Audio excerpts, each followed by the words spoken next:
So we have been hosting farm table dinners out at Living Kitchen Farm for the past 11 years. And they started out because the dinners really were how we were able to support the farm. I personally am not like the best farmer, so I wasn't like, I had to learn a lot of things. So the dinners really helped finance my farming education.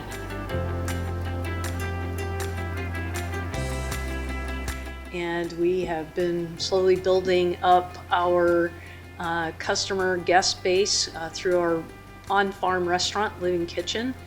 And we're excited to get to open up FarmBar last year in August. We focus on agricultural cuisine of Oklahoma. So everything that's on our menu either comes from Oklahoma or a neighboring state. No, we had planned to open in early 2020. We signed the lease in September of 2019, and we're expecting to open then, but we came into some delays with construction. I think in some ways we benefited waiting until August and not trying to open up in March as we'd originally planned. I think that would have been a bit of a struggle for us, but we knew what we were getting into when we opened. So we were able to open with shields around the bar where the kitchen is, with all kinds of precautions in place. We were able to put our COVID safety plan in front of the Tulsa Health Department and get that vetted from the beginning. So we got to start out that way. And I think it really benefited us in a lot of ways. It gave people a lot of trust in what we were doing.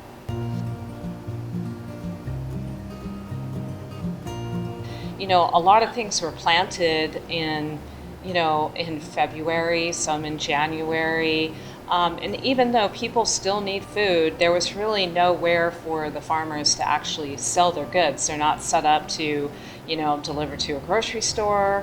We were able to open at the farm very, at half capacity or less, only 2 days a week. But I thought, well, let me just call my farmers and see what they need to sell, what they need to get rid of, because there's only so much storage. And of course, with vegetables in particular, that's a perishable item. A lot of people just had to, cut it as a loss.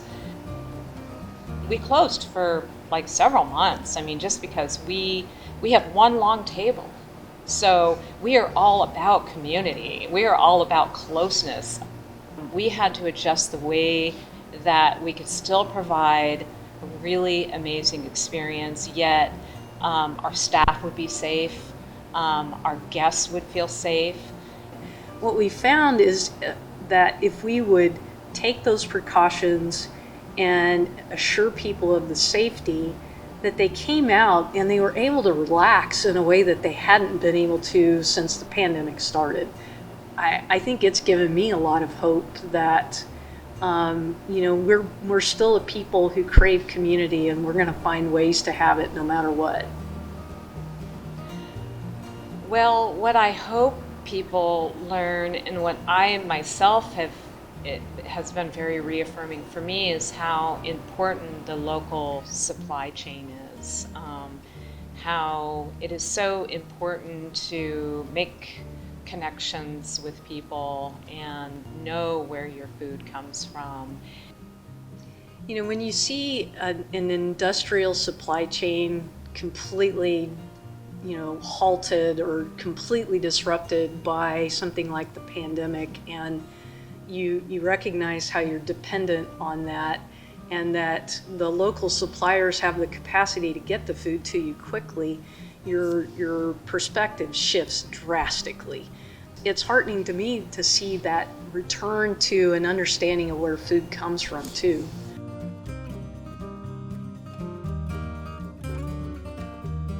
We're excited that now that people are starting to get vaccinated, some of our older customers and customers with some health issues or family with health issues are starting to show up again. So with reservations opening up here recently, and we're opening reservations for the farm tomorrow morning, Saturday morning, we're hearing from them and hearing their excitement about getting to come back and have dinner with us. And so it gives us a lot of hope for what 2021 will bring with the vaccinations. And while we may never get past all of the changes that have been brought about by the pandemic, I think 2021 is going to be a good year to be in Tulsa, be a new restaurant, and we look forward to seeing customers old and new showing up. Absolutely.